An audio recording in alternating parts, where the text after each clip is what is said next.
Bonjour, na internet, nous sommes au Mestana pour l'Andabiso, Wabino Maracuja, vraiment. La métisse noire veut dire, moi, ça m'a poussé dans ma mamie. Juste là, tout ça, à la base, il y a IDPS, ils ont mis la 10e riz, vraiment, au ESA, base, il y a le président de la République Fatih, et si il y a outil na base, les gens à 5 h du matin, gouvernement, Nabiso et Bimbi, il y a un moment, et 5 h, to kita awa, na Preli TV, na Bonganya Media, na Africa Info Media, et puis na Maracuja TV, de to kita qui na base, poto yoka. Liloba ya base et lobini ni sepelito et sepelité ya ngomuntu kiti awa tout de suite là Dimitri Bonganya to zo interview ya base moko koleka koloba à suivre.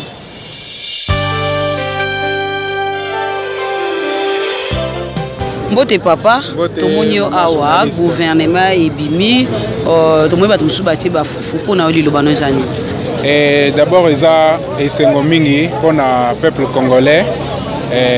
Batebele Bazalaki gouvernement Oyo et le président a accepté qu'on rende rango public et ça autosatisfaction et puis ça satisfaction pour le peuple congolais mobimba parce que gouvernement Bilongi Asika Eza Ebele et puis la jeunesse est représentée, les femmes peut très représentées na ba poste de responsabilité à minene donc Eza et Sengo mingi pour na biso ba jeune. OK, merci papa. Moni bande comme Soussou, bonjour papa. Bonjour maman. On a eu gouvernement au ebimi au sepeli to sepeli na moto. Maman na sengo makasi na sepeli na makasi. Pona nini na sepeli parce que na moni elongia mendete na moni elongia bitakwira te donc na moni elongia basatana wana te. Yango na zana sengo na motema. OK, merci papa. Zana sengo na motema parce que a moni elongia Lambert Mendete ndi azana sengo na motema pona yo. Bonjour maman. Oui. Bon, ngai nazane sengo makasi pour na gouvernement ya sika ebimi. Et puis napesi merci na président de la République. Oh abandonné bisabiso ka kokyo pe sabiso jamais madesu mo boebe la te. Il fallait balamba pena madesu ebe la pena comme il faut madesu elemba. Le résultat yango apesi biso madesu pena ya bien. So la niata bato ya biloba loba banda tongo banda gouvernement bima so ba 5 h si je me trompe pas. So bino boza bato ya media au mona ke na 5 h au mona ke bato ya biloba loba ta moko ta leki na chaîne à télévision pour nous critiquer. To pesi président merci na ba décision msusu ya bien azozwa. Déjà neza bona 9e mois na bana fayulu azotanga ofele. Bana champion mbemba bazotanga ofele bana baba ba muzitu baba zai bana bango tout bazotanga ofele. En tout cas tozo pesa président de la République merci beaucoup na o azo continuer ça là donc ko baka bongo mais tozo mettre en garde ba ministre ngo ba cheza la biso akash eza la FCC soki oyeli libumu na yo okokutana na biso so la ipena kuna likamwa libumu na yo biso tokozala wana ka pona ko déboulonner bato wana ko aider président na ko déboulonner bato mabe nyonso wana nde maloba mwa muke na zaki na. OK, merci. Oui. Oui, ngai nazoloba na président na biso merci pona gouvernement ebimi tomoni milongo ya kala wana te ba miibi wana te et surtout eloko mosusu to sepeli nango tomoni ba mama ibele na ministère eloko to bando loka yango wana po ba miibi na lande na top presse na tongo bazoloba ba mama wana batondisi ba mama libele bazo sepela te mutu moko azo bangana zo sepela na biloko wana te mais ba mama basala émancipation des femmes pona nini mama asala libre mama akosala musala nyonso ya ministère tosala ba mama batanga ba licencié ba docteur bazali ba vanda basala ka misala te mais tango bakoti na pouvoir batoso bazo sepela te mais biso sepela présence ya ba mama ndenga bazana gouvernement topesa en tout cas merci na président et tozo senga na bango nyonso asala ba mama o ba otisika bilonga sika ba jeune wana balongola idée na bango ya Kabila ya oye na ministère na boyete na yepona tonga ba immeuble na soba ba mitoke belé wana projet wana ezate stoko za makanisi wana ministre nyoso za makanisi wana alungwa parce que président le bien mutu nyoso za la vision na ye oye pona musala ya peuple ko salela peuple tolingi ba ministre ba ina makanisi ya kale ya kimuyibi ke to ina ministère poto ya koyiba ba ye pona ko salela peuple là bo déboulonner bango. Merci papa tozokuba. Merci madame. On a complété le compte de quoi tout le bawa. Tout d'abord, je féliciter nommé Bangon en poste ministre, vice-premier ministre, ainsi de suite. Et puis nous félicitons aussi le président de la République parce que tout le monde a une composition et une équipe à nouvelle tête au peuple a souhaité. Malgré qu'il y a aussi d'autres des anciens au Bazara, Tikali. C'est que nous leur demandons tout simplement d'être au service du peuple. Parce que ce slogan là, oh, Papa Etienne Tshisekedi de Tigalagi Bisso, il y a le peuple d'abord. Le peuple bazo zela batouana bazala au service na bango. Comme le président de la République a le baki, bozali basali ya peuple. Vous êtes pour s'enrichir, pour na somba bandaku, pour na tchaka basina bino. Non, vous êtes là au service du peuple et nous le peuple, plus précisément la base de l'UDPS Barozala surveillant. Et puis, nous sommes vigilants pour contrôler tous ces gens-là. Je s'est rappelé sur une phrase, il y a le président Aïe Jean-Marc Kabounda Lobaki, nous-mêmes, nous sommes en même temps dans le pouvoir, en même temps dans l'opposition. Ce qui tout le monde a constaté, tel ministre a se méconduit, Aïbi, tout téléma, tout bimi libana pour exiger départ naï. Donc c'est dans ce sens-là. Et puis nous leur demandons que Batou va nommer Bango. Boye wana te pour na kosala ba biloko ki jalelo bien peut-être mutacha kinga ifuna zongela non to lingi ba opération retour wana te. Nous voulons que vous puissiez travailler pour le compte de la nation. C'est tout ce que le peuple demande. Merci beaucoup. Ok, merci monsieur, merci. Toujours tambola. Nous zongela bino. Bonjour papa. Tout le monde on a poudre na mutunde na bandai ko ya kolanda yo. Poudre na yo esenga no eza nini kucha poudre na mutu. Poudre na examen d'état c'est là. Té, examen aussi là té. Examen zali.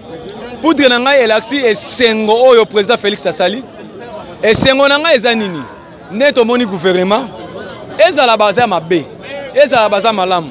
Peuple congolais a zelaki gouvernement. Gouvernement na ndeke ekosala ke changement ya mboka. C'est-à-dire que garde de la nation ezali chef de l'état président de la République. Eza qui accorde ezali au nom batikali Félix pouvoir té. Ezali non ba pesier elilingi ya pamba té. Ce Félix a mérité pouvoir na ye un depuis Congo et banda lelo eza Congo. To moni président de la République Aza président de la République to ebi tata na maman na ye. Depuis Congo et banda na sengi bolimbis pardon na sata pe na nzambe. Depuis Congo et banda to moni président oyo ke to ebi tata na maman na ye. L'autre moni gouvernement ezali bénédiction na peuple congolais. Depuis on a botama na mona un président morote depuis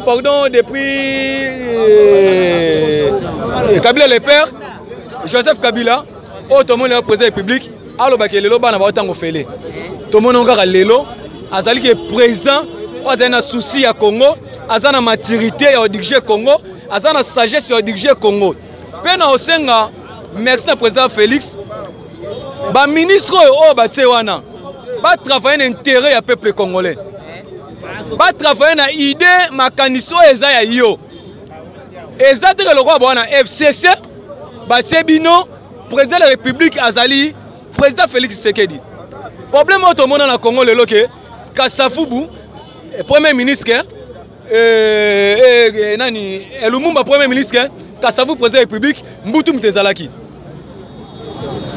Tozi président a une sagesse d'intelligence, il y a rédigé Congo, mais la capacité à niveau, il y a classe où il illettré, mais tout le monde a Félix a travaillé ma casse. Sans gouvernement et l'autre tout le monde et sans les malentendus dans beaucoup. Sans premier ministre, on a nommé mais l'autre tout le monde et sans les malentendus dans beaucoup. Donc on a chef de l'État, président Félix Etienne Tshisekedi Tshilombo, jeunesse congolais déjà, osant la poste à jeunesse et son anarai. Tout le monde a pu me quitter déjà. Osant la poste à jeunesse congolais et l'on a beau mboué zéri nanzela. Dans la poste on a jeune te que baza na bazando na gambela balala na bamesa. Aussi maintenant charge il y a qui congolais te que ça congolais. Et te tata na maman no baba congolais. Ça a un souci à jeunesse, jeunesse et se développer, jeunesse et se avancer. Ozoka, yango tolobi ke merci et sengonanga ipenza to moni gouvernement Tu que le gouvernement a travaillé dans l'intelligence et la sagesse du chef de l'État. Il a travaillé dans l'intelligence FCCT. FCC a dirigé 18 ans. Tout le monde a 8 mois à Félix. Bosala ngote. Na mboka oyo, net au gouvernement, nous avons combattre Félix Azate. Pour biso peuple congolais, IDPS, les bases de Koufate, nous sommes là derrière Félix. IDPS base. Pour te contribuer $1, tu le que sans Félix, avec Félix ou sans Félix, président de la République. L'autre moniango, avec Félix, président de la République. Tu président Félix, azonga lisusu na ba cadre na biso ya IDPS baye ba liste oyo ba combattant IDPS basali baza ba ignorante surtout dans ba ministère au cas Jésus ba raisonner makasi liste ya ba militaire o basali makasi na peuple congolais ba sale réacté ki ministère wana bazu pona bandeko na bango te bazu pona famille na bango te bazu pona ba maman na bango te bazui pour la nation congolaise. Mais surtout, nous avons IDPS. Le président Jean-Marc Kabundu, avec le suivi, base et reçoit misala, peuple congolais va reçoit misala, on va souffrir, batikala va veuve, au biso, le lof va famille et bois qui s'abisso, et ben on a biso pour la liste IDPS depuis 98, na côté IDPS à 15 ans, si l'on a IDPS, mais la zone ça on mutabandundwa, mumbala fatundu pe masi, na lo bango ya solo. Mais IDPS c'est bambalate, c'est balubate, c'est bakongote, ezali parti et bunda qui poto côté artenance politique et côté état de droit et côté justice. Tu dis que avec Félix ou Félix malamuza na Congo, pe bonheur eza na Congo, jeunesse ezo zonga na nzela avec normal, pe jeunesse ezo zonga na rail. Président Félix biso ne ba conseiller na yo. Président Félix peuple congolais ne ba conseiller na yo. Oh nyonso wana tout et bien là tout ninga ya pourquoi bino ba bolita bozui misala te na bino ya liboso non tolita ino poto zono misala te poto ko tia artenance politique ya mi balé ba tout ninga ko pona ni ba ti ba poto bazui misala liboso na bino non biso to na ba end tozana ba endité avec o balita na poto na biso ba tolita wa baza bandeko na biso to nozo ba $200 ba $100 ya bango liste biso to ndosa na banzela wa Tonozo avait pas soutien na bango. Toza na haine na bango te, bango bat bazakuna, baye ba ke ba travailler pour l'intérêt congolais. Ba travailler pour la nation congolais. Biso betolité pour la nation congolais. Et ça de yo olité na hamburger, ngana lité na mai, na libanga, na morotov, te na finga, na ro finga ote pourquoi pour na billet politique. Qualité na mboka mpaya eza blackité hein. Obima otika misala na yo famille za na famille na bana na yo eza blackité. O bazui pe biso pe ba combattant to kozwa peuple congolais kozwa. Toza na end na mutu morote o azana na président Skuna, toza na end na mutu morote o azana sima président Félix, toza na eloko morote biso ba combattant. Baza bandeko na biso to soutenir bango à 100% biso moto to travailler esika moko. OK, rien à voir mutema mabete toujours sima ya président de la République Fachi, papa tout monde on a base awawa, gouvernement ebimi lelo bato musu bati ba poudre, ba musu bazo sepela, ba musu pe baza contre pour nous lelo. Oui, bon, ngai eza d'abord sentiment ya sengo parce que tozu gouvernement où est respecté constitution na lolenge sengeli oza na représentativité ya ba province nyonso mboka na biso mama. Parce que ezali lutte ezaki lutte vraiment ya président de la République. To fa un gouvernement ya malonga, gouvernement où ils ont respecté le peuple congolais. Bon, s'agissant ensuite logique et élection, où tu es collègue ça, on se retrouver le long d'un gouvernement où ils ont na bazaria sur Ubero na kati, où ils ont na bambika na kati, to beti maboko, parce que ils ont suite logique et élection pour respecter la constitution. Mais on est vraiment dans la joie parce que le président a respecté les critères. Dans le gouvernement, mais il n'y a qu'un seul garant de la nation qui est le président de la République. Donc, ministre, je m'attaque directement à la ministre. Nenge Bozali nommé en ordonnance présidentielle, Nenge pe boko kolongo en ordonnance présidentielle so boyi bimbongo à l'État. Toza sous une anarchie te. Ozaki liboso oko yibambongo à l'État, oyi kotia ba makangu na yo na ba cabinet. okoki kotia batuno na ba voyage ne balingi ba oyi bambongo à l'état. Mais cette fois-ci c'est le changement. Parce que le gouvernement o ebimi lelo, ils ont incarné changement. Donc beau travail d'intérêt à Mboka. Oui, s'agissant na IDPS, hein. IDPS les autres to banda refrain Etienne Tshisekedi wa Mulumba. Père, il y a démocratie à Mboka o. Abanda koloba, tozo combattre pour tozo état de droit, na social, il y a peuple congolais. Le 2 points, nezo sa la cause à la nabiso, n'élite nabiso ya changement. Souci nabiso, jusqu'à ce que tokomona état de droit, na social, il y a peuple congolais qui s'en mboka on est cause à la l'aise. Aussi longtemps que nanu ekokisami à 100%. Ministre akoyiba mbongo à l'état tokoza na simana.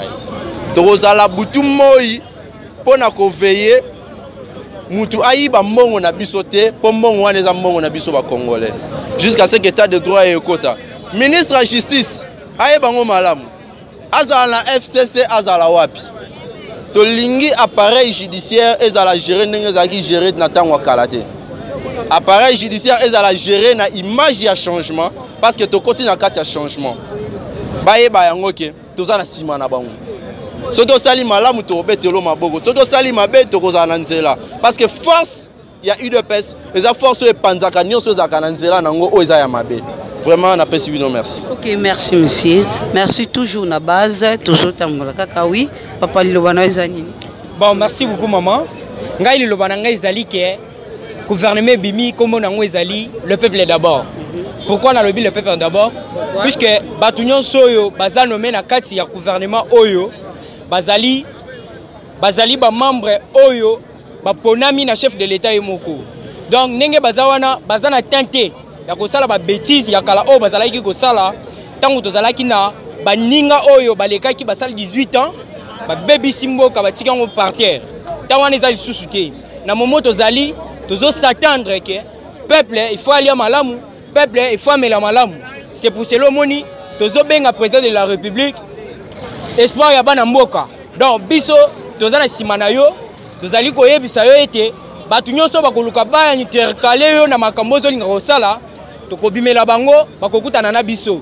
Toza sûr ete gouvernement ebimi et kozala gouvernement ba aventure te, ezali gouvernement le peuple d'abord. Merci beaucoup.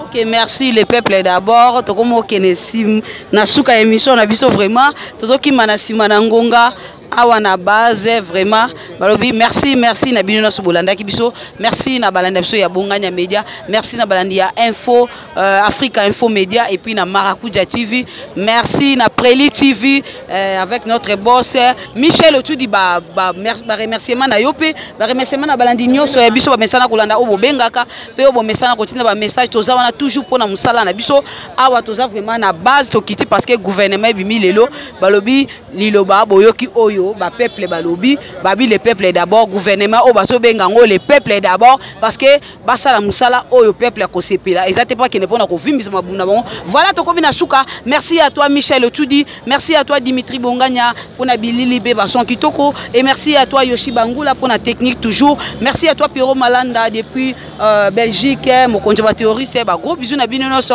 pourquoi pas à Eric Ombolo na France et puis Didier Ombolo na Suisse précisément na Zurich. Bambo tende tokutani mbala sima. Bye.